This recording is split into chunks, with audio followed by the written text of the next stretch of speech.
반갑습니다. 좀 낮은 것 같은데요?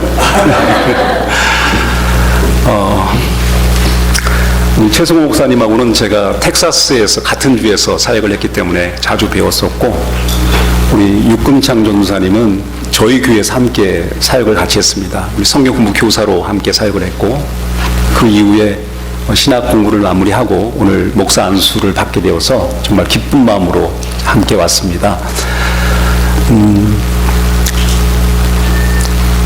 목사 안수를 받게 되면 이제 보통 주어진 특권 하나가 목사 안수 예배 때 첫 축도를 하는 그런 시간을 갖습니다. 그래서 어느 전도사님이 열심히 준비를 했죠. 익숙한 기도가 아니니까 나름대로 열심히 암송을 하고 해서 오늘 아침에도 제가 물어봤더니 잘 외웠더라고요. 그래서 열심히 준비를 했습니다. 그래서 이제 순서가 되었고 두렵고 떨리는 마음으로 올라가서 이제 암기한 대로 이제 축도를 하려고 손을 딱 들었습니다. 여러분 잘 아시잖아요. 뭐 이제는 이라고 시작하든 지금은 이라고 시작하든 그런 식으로 시작을 해서 예수 그리스도의 은혜와 하나님 아버지의 사랑과 뭐 이렇게 쭉 나갑니다. 다 기억나는데 첫 마디가 생각이 안 나는 거예요. 첫 마디가 얼마나 당황스럽겠습니까? 그래서 곰곰이 막 땀을 삐질삐질 흘리면서 첫 단어가 무엇일까를 고민하다가 어느 순간 첫 단어가 생각이 났습니다. 그래서 손을 들고 자신 있게 요새는 아마 이 얘기를 하면 아마 틀림없이 있다고 요새는이라고 할 것 같아요. 네. 사실 저는 이제 저희 교회에서 목회한 지가 16년이 되었는데 저희 교회 성도들에게만 익숙해가지고 타 교회 성도들 앞에서 설교하는데 좀 부담이 많이 가더라고요. 그래서 좀 편안한 마음으로 설교하길 원하는데, 예전에 제가 우리 부목사님에게 제가 다른 교회 가야 할 일이 있어서 이제 설교를 맡기고 가면서 제가 이야기를 했어요. 준비 잘 됐냐고 그랬더니 저를 보고 씩 웃으면서 그러더라고요. 제가 설교를 잘하면 하나님이 영광 받고 못하면 목사님이 영광 받으시면 되죠 그러더라고요. 그래서 저는 모든 설교가 하나님께서 저를 통해서 여러분에게 직접 하시는 말씀이라고 저는 믿습니다. 그래서 오늘 합당한 은혜와 또 깨달음을 여러분에게 주실 거라고 저는 믿고요. 저는 주어지는 통로로 여러분에게 사용되시길 원합니다. 오늘 본문의 말씀은 저에게 아주 익숙한 그런 비유의 말씀이죠. 어떤 한 주인이 먼 길을 떠나면서 충성스러운 종들에게 달란트를 줍니다. 그런데 한 사람에게는 5달란트, 또 한 사람에게는 2달란트, 그리고 또 한 사람에게는 1달란트를 주고 갑니다. 그리고 일정한 시간이 지난 후에 주인이 다시 돌아와서 결산을 하게 될 때 5달란트 받았던 사람은 5달란트를 가지고 왔고, 이윤을 가지고 왔고, 2달란트 받은 사람은 2달란트의 이윤을 남겨서 가져왔다. 그런데 1달란트 받은 사람은 그것을 땅에 묻었다가 그것 그대로를 가지고 왔다. 그래서 주인이 첫 번째 2 사람에게는 착하고 충성된 종이라고 칭찬을 했고, 1달란트만을 가져왔던 종에게는 악하고 게으른 종이라고 책망하셨다. 그리고 그 남은 하나도 10달란트 남긴 자에게 주었다라는 것으로 이 비유의 내용은 소개를 하고 있습니다. 이 비유는 저에게 너무나 익숙한 내용이기 때문에 저희는 이 내용이 무슨 의도를 가지고 어떤 주제로 우리에게 교훈하시는지에 대해서 분명히 압니다. 하나님께서 우리에게 주신 은사들을 잘 활용해서 마지막 하나님의 심판대 앞에서 책망받지 않고 칭찬받는 자가 되자 라는 것을 권면하는 말씀을 우리는 쉽게 이해를 합니다. 물론 이런 결론이, 이런 교훈의 말씀이 본문의 내용을 잘못 이해한 것은 아니지만 단순하게 그렇게 피상적으로만 결론 내리기에는 여러 가지 많은 질문들이 또 내재되어 있다는 것을 저희가 발견할 수 있습니다. 이제 가장 큰 문제는 어떤 것이냐면 이 비유 안에 있는 차별의 문제입니다. 왜 주인은 처음부터 모든 종들에게 동일하게 달란트를 나눠주지 않았을까? 왜 어떤 사람에게는 5달란트, 어떤 사람에게는 2달란트, 어떤 사람에게 1달란트를 주었을까? 문제의 시작은 주인에게 있었던 것이 아니냐라는 이런 생각을 할 때가 있습니다. 저희가 삶을 살면서 우리의 삶이 공평하지 않다는 것을 너무나 많이 경험합니다. 어떤 사람은 금수저로 태어나고 어떤 사람은 흙수저로 태어납니다. 어떤 사람은 가지고 있는 재능이 많은 사람이 있고 어떤 사람은 재능이 별 볼 일 없는 사람도 있는 것으로 보입니다. 별로 두드러지게 드러낼 만한 재능이 없는 사람들이 있습니다.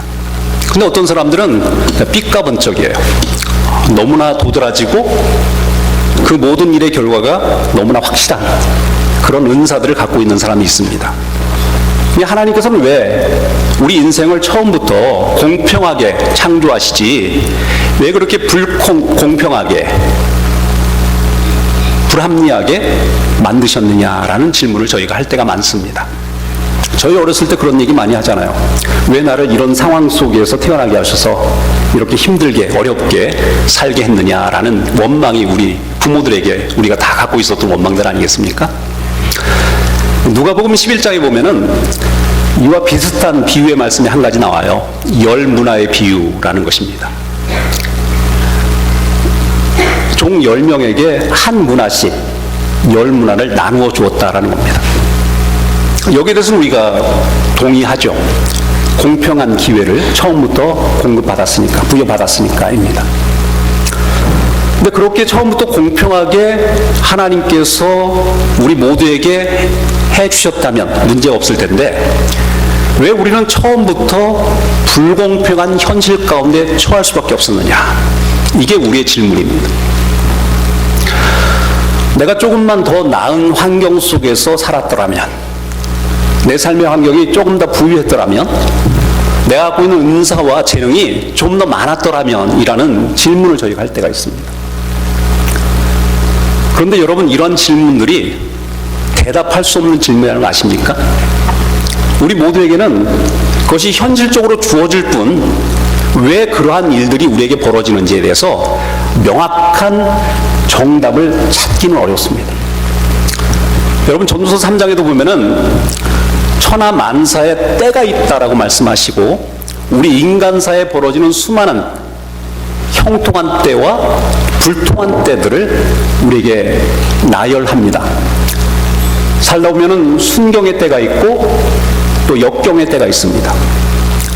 옷을 찢을 때가 있고 붙일 때가 있고 태어날 때가 있고 죽을 때가 있고 여러 가지 많은 때들이 교차 반복적으로 일어나는 것이 우리의 인생입니다. 우리는 그런 인생 가운데서 질문하죠. 왜 우리의 삶이 이럴까요?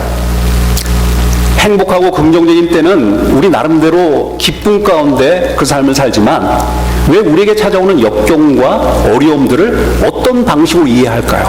하나님은 왜 우리에게 그러한 것들을 허락하실까요? 라는 이런 질문들을 우리는 끊임없이 되뇌입니다.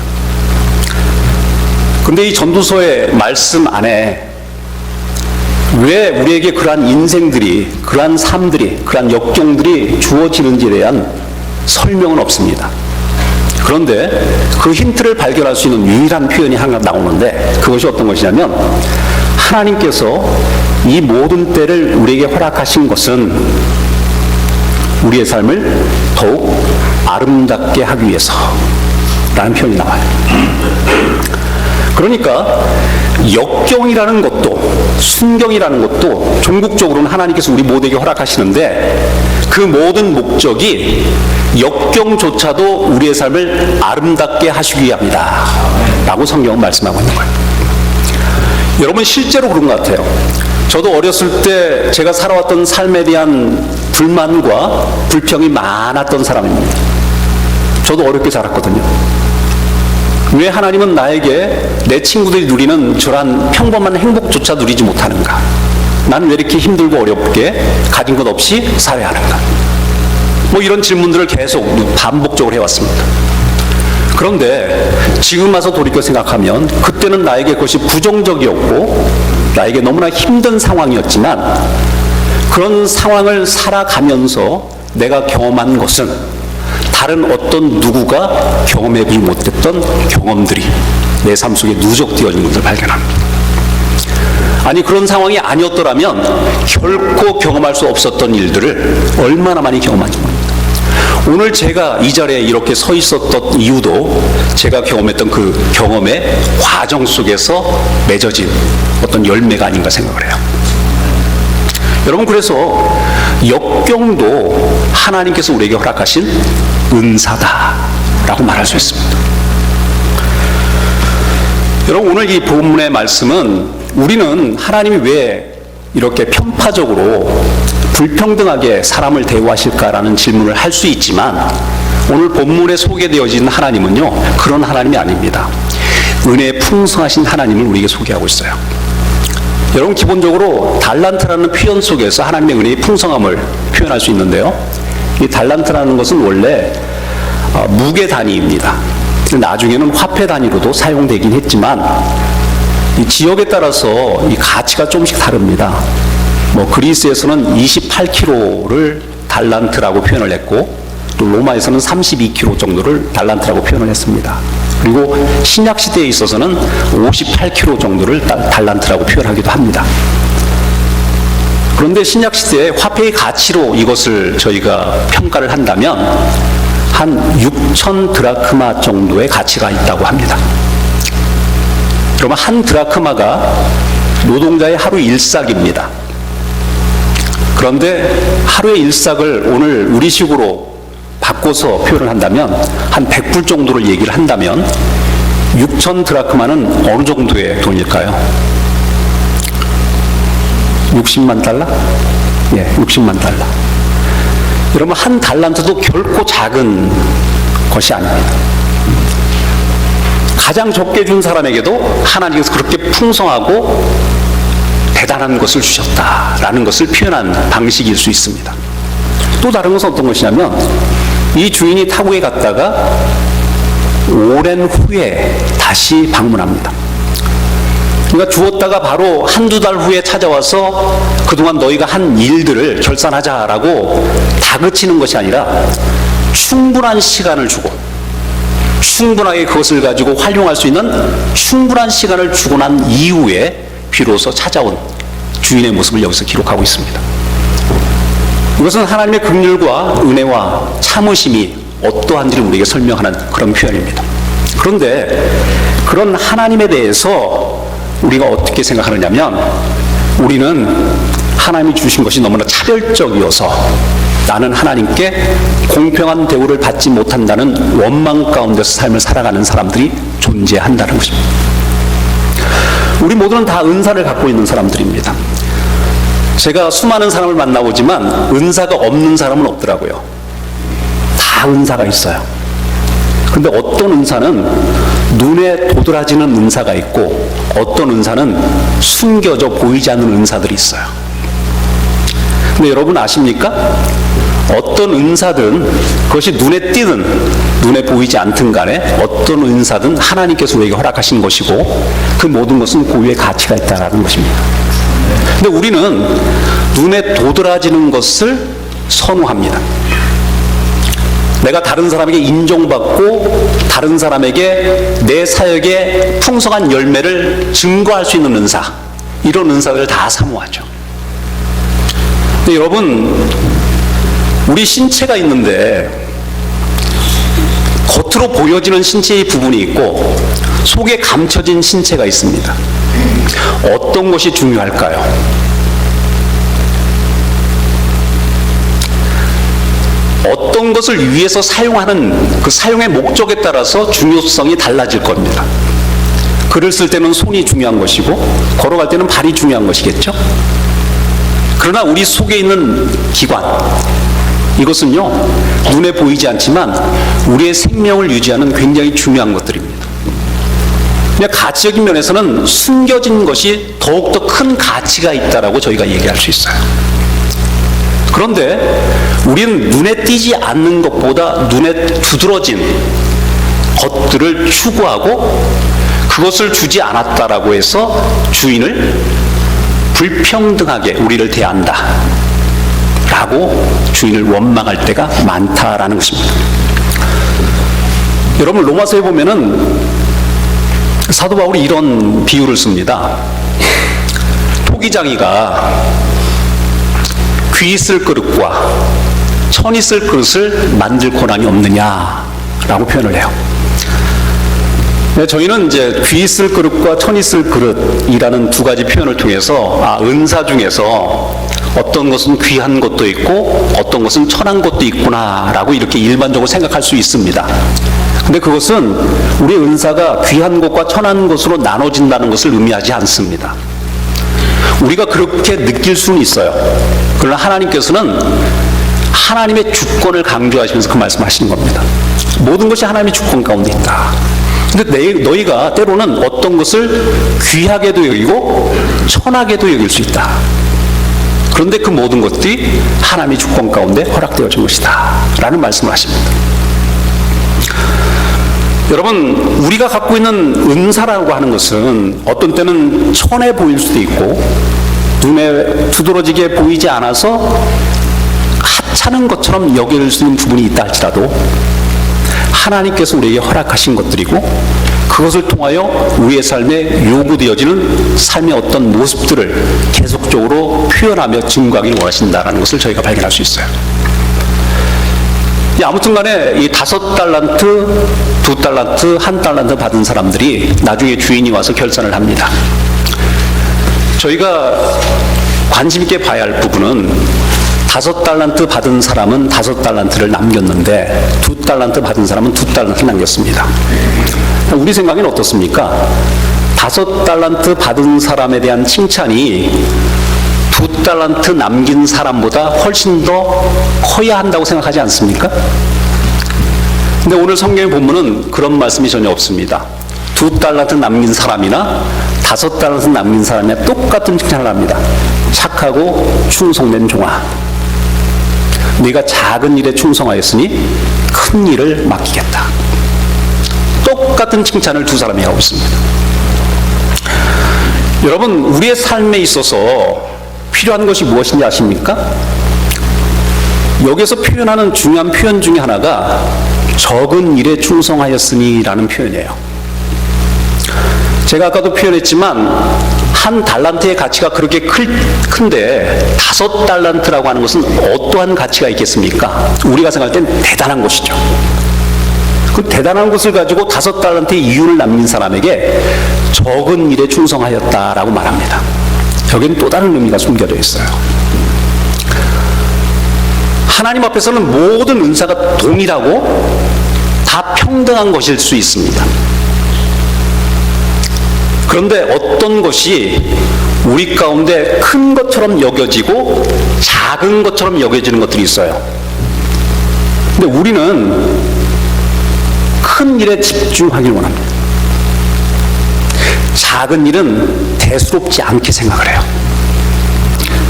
누구든지 눈에 띄고 결과가 분명한 어떤 것을 내가 행했으면 좋겠다. 그것을 통해서 내가 한 일의 확실함을 증명받고 사람들에게 인정받는 삶을 살고 싶다라는 것이 우리들이 갖고 있는 그런 욕심들이기도 합니다. 그런데 주인은 무엇을 칭찬하냐면 너희가 적게 여기는 그 일에 수고하였고 충성하였으니 내가 너희를 칭찬한다라고 말씀하고 있는 거예요. 여러분, 큰 교회에서 중직에 오르는 것들은 다 좋아합니다. 그런데 작은 교회에서 눈에 두드러지고 보이지 않는 작은 일에 충성한 사람은 그렇게 많지 않습니다. 우리 클리블랜드 중앙교회에서 큰 일은 무엇이고 적은 일은 무엇일까요?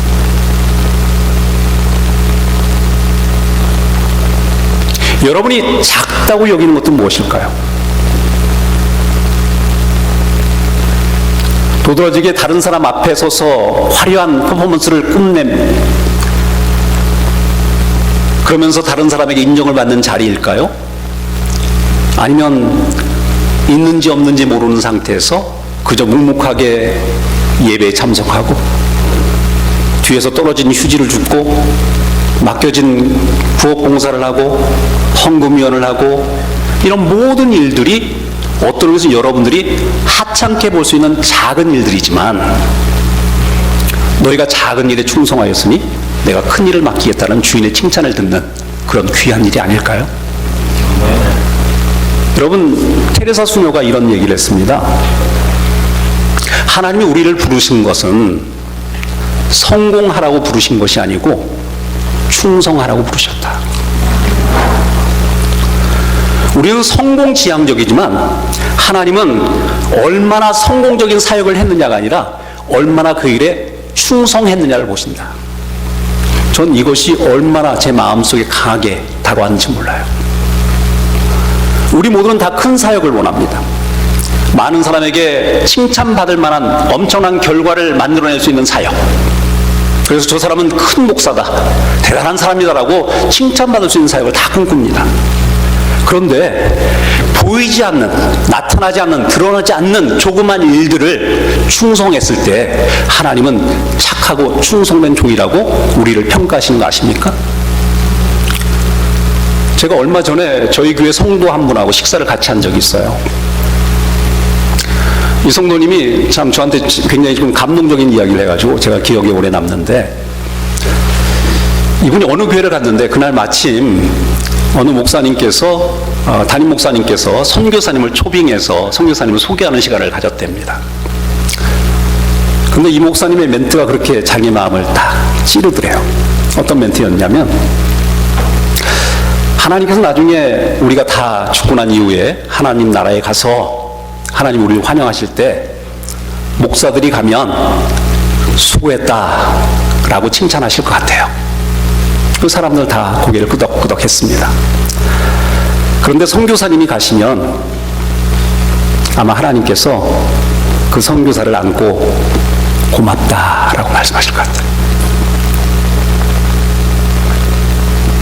왜 그랬을까요? 선교지라는 것이 작은 곳이잖아요. 대단한 영광을 얻는 자리도 아니고, 열심히 수고해봤자 한두 사람의 영혼을 주께로 인도하는 일에 모든 사역의 힘을 바쳐야 할 수밖에 없는 그런 아주 힘든 지역. 우리 모두는 다 결과에 관심이 많아서 좀 더 많은 열매, 풍성한 열매를 구하는 일에 다 집중하고 있는데, 그 작은 곳에 한 사람을 위해서 그의 삶을 온전히 드리는 그 선교사님의 삶을 하나님께서는 수고했다라는 말보다 고맙다, 남들이 하기 싫어하는, 남들이 별로 신경 쓰지 않는 작은 일에 충성한 너를 고맙다라고 하실 것 같다는 거예요. 저는 목회 사역을 하면서 이 말씀을 새기며 살기를 간절히 원합니다. 내가 비록 하는 일들이 다른 사람의 눈에 별로 큰 열매를 맺지 못하는 사역이 될지라도 하나님께서 나의 모든 사역을 평가하시면서 수고했다라는 칭찬 정도가 아니라 고맙다, 다른 사람은 하찮게 여기고 별일 아닌 것처럼 취급하는 그 작은 일에 충성한 네가 고맙다. 저는 교회가 이런 헌신으로 이루어져야 한다고 믿습니다. 남이 신경 쓰지 않는 조그만 부분, 남이 대수롭지 않게 생각하는 부분에 대해서 그것이 도드라지고 눈에 띄지 않지만 그것에 충성하여서 착하고 충성된 종이라고 하나님께 인정받는 여러분 모두가 되길 간절히 축원합니다. 자, 여러분, 저희가 오늘 집중하고 싶은 것은 그 뒤의 얘기입니다. 이 한 달란트 받은 사람의 변명, 여기서 이렇게 말합니다. 24절에 보니까 한 달란트 받았던 자는 와서 이르되 주인이여 당신은 굳은 사람이라 심지 않은 데서 거두고 해치지 않은 데서 모으는 줄을 내가 알았으므로 두려워하여 나가서 당신의 달란트를 땅에 감추어 두었었나이다. 보소서 당신의 것을 가지셨나이다. 이렇게 말합니다. 말이 많습니다. 앞에 5달란트 남긴 사람이나 2달란트 남긴 사람은 단순합니다. 주인이여 내게 5달란트를 주셨는데 보소서 내가 또 5달란트를 남겼나이다. 또 2달란트 남긴 사람도 동일한 이야기를 합니다. 그런데 1달란트를 그대로 가져온 이 종만큼은 변명이 많습니다. 변명의 내용이 무엇입니까? 당신이 악하다요. 우리가 갖고 있는 하나님에 대한 불평이죠. 하나님, 왜 나의 삶에 이렇게 불평등하게, 부당하게 나를 대하십니까? 나는 왜 흙수저로, 나는 왜 이렇게 은사도 없는 자로 이 땅에 살게 하십니까? 당신은 악합니다. 우리가 갖고 있는 하나님에 대한 불평입니다. 근데 주인이 뭐라고 합니까? 악하고 게으른 종아, 나는 심지 않은 데서 거두고 해치지 않은 데서 모으는 줄로 내가 알았느냐. 무슨 말입니까? 그가 너희를 그렇게 부당하게 대우한 것이라고 인정하는 것이 아니라 네가 그렇게 나를 이해했더냐라는 얘기 아니겠습니까? 내가 너를 부당하게 대우한다고 생각하느냐? 참으로 네가 그렇게 생각하느냐? 절대 그렇지 않다라는 것을 말씀하시는 그런 내용이기도 합니다. 그런데 우리는 그런 하나님에 대해서 끊임없이 하나님이 나를 잘못 대우하고 있다라고 생각을 하는 거예요. 내가 이렇게 교회에서 별일 없이 사는 것은 하나님 나에게 충분한 은사를 주지 않았기 때문에, 하나님께서 나에게 일할 수 있는 환경과 여건을 허락하지 않았기 때문에 우리는 그 모든 것을, 우리의 게으름을 하나님이 나를 잘못 취급한 결과라고 생각을 하는 겁니다. 이게 우리의 게으름의 변명인 거 아세요? 교회 생활하면서 이런 변명 가운데 빠진 사람이 상당히 많아요. 저희 교회는 휴스턴 지역에 있는데 다른 교회에서 상처받은 분들이 많이 오십니다. 상처받고 냉담기를 가졌다가 그래도 신앙생활은 해야지 하면서 찾다 오신 분들이 많이 있어요. 근데 이분들의 맹점이 무엇이냐면 아무것도 안 하려고 그래요. 왜냐하면 다른 교회 가서 열심히 봉사하고 했더니 그것이 자기에게 유익함으로 다가오기보다는 다른 사람의 질투를 유발하고 그것이 오히려 자기를 공공의 적으로 만들어서 거기서 많은 상처를 받았다는 거예요. 그래서 이번 교회에서는 난 아무것도 안 해. 목사님 전화도 하지 마시고요, 신방도 하지 마시고 뭐 하라고 하지 마세요. 이런 분들이 굉장히 많습니다. 그런데 아무것도 안 하는 그 게으름의 변명이 무엇이냐면 하나님께서 그렇게 하셨기 때문입니다. 내가 그 어려움을 경험하지 않았더라면 내가 더 열심히 할 수 있을 텐데 하나님 나를 부당하게 대우하셨기 때문에 이렇게밖에 할 수 없는 것 아닙니까? 라고 우리는 얘기하는 겁니다. 여러분, 게으르다고 하는 말을 여러분 잘 이해하셔야 합니다. 게으르다고 하는 말은요, 아무것도 안 한다라는 의미가 아닙니다. 당시의 시대에서 노예가, 종이 아무 일도 안 하고 무의도식하며 사는 것은 불가능한 상황입니다. 그는 열심히 무엇인가를 했을 겁니다. 그런데 주인이 준 1달란트는 묻어두고 자기 일을 했을 거예요. 하나님 우리 모두에게 하나님의 사역을 위하여서 주신 달란트들이 있어요. 그런데 그것은 묻어두고 내 삶을 위하여서, 나의 삶의 평안과 풍성을 위하여서 분주하게 일할 수는 있지만 하나님께서 나에게 주신 사명은 묻어둘 수 있는 것입니다.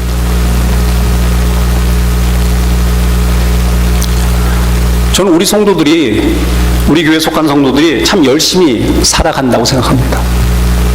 어떤 때는 안쓰러울 정도입니다. 그런데 자기 먹고 사는 문제는 그렇게 안쓰러울 정도로 부지런하게 힘들게 살아가는데 정작 하나님이 우리에게 주신 소명을 이루는 일에 있어서는 우리는 그것을 땅에 묻어두고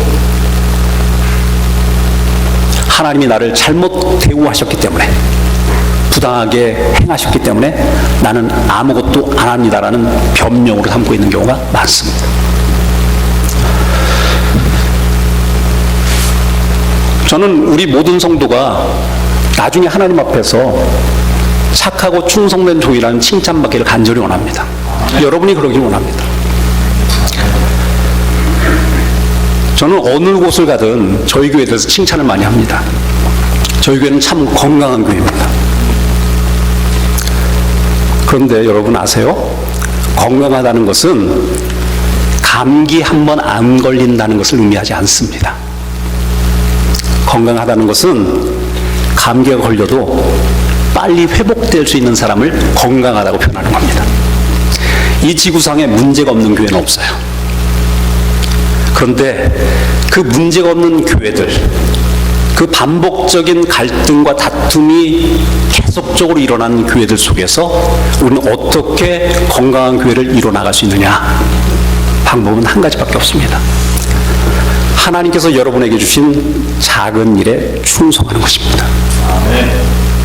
눈에 뜨이지 않고 도드라지지 않은 어떤 부분에 여러분이 충성스럽게 사역하셔서 때로는 다른 사람들이 전혀 분별할 수 없는 조그만 부분이지만 서 있는 그 자리에서 충성스럽게 살아갈 때 그것은요 사람들의 인정을 받는 자리가 아니라 하나님의 인정을 받는 자리라는 것을 확신하면서 나중에 하나님께서 우리를 만나시고 착하고 충성된 종아 네가 눈에 띄지 않는 작은 일에 충성하였으니 내가 너를 인정하겠다 고맙다 라고 말씀하실 하나님을 기대하면서 오늘 여러분의 삶 속에서 충성스럽게 신실하게 주의 사역을 감당하는 여러분 모두가 되길 간절히 축원합니다.